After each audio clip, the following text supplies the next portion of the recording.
what's the average contract slash pay like on a SAG-AFTRA union contract? And the answer to that is it varies, and it varies within the dubbing Yeah, world. it varies even within dubbing. Yeah. So where to start? So this talk is mostly about dubbing. So let's focus Right. on that. Yes.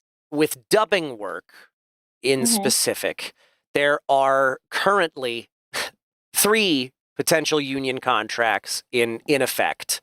The first one is the outdated 2001 promulgated dubbing agreement. That is only currently in effect with a handful of studios that exercise their right to negotiate, and negotiations are forthcoming very, very soon.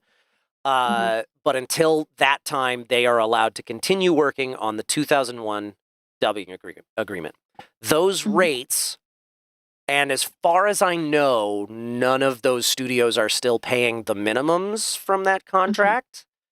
But those rates were $64.25 per hour with a 2-hour minimum for category 3, which was the everything else category. I think it was the same rate for category 2 with a slight, which is television broadcasts, like cable television broadcasts. And that had a slight bump in it for multiple episodes being recorded in the same session, like $50 or something like that. And then category 1 was, what was that number on the old contract? Like $84.75 or something. That was for theatrical releases. That was basically it. So theatrical got a higher rate. Plus, I think there was a buyout option in place there for that category so that they wouldn't have to pay residuals. Category 2 had the same rate as category 3, but there was a little bit of a bump for additional episodes. There was a residual structure in place, but it was seldom triggered and never enforced, so you basically never saw anything.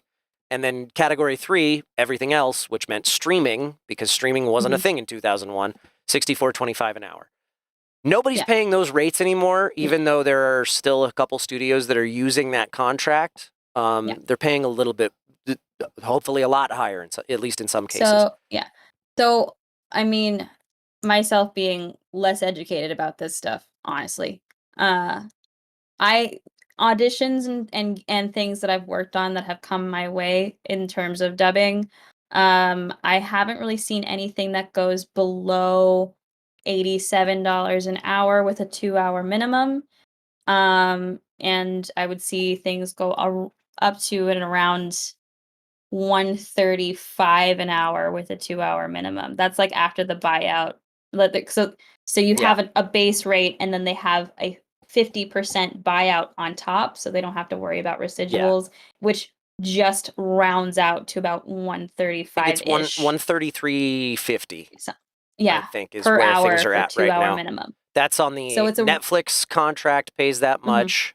And then the 2022 promulgated dubbing agreement has 2 tiers. $87 an hour is the base, plus 50% buyout, which gets you to 133.50 or somewhere around there. And that's that applies to anything that's theatrical, anything that's primetime network television, which I don't think any dubbed content has ever fallen under that category, and streaming platforms with 15 million subscribers or more. So it's about there. Yeah. So within, 87, so you're looking 133. anywhere between 87 to 130, 133 something.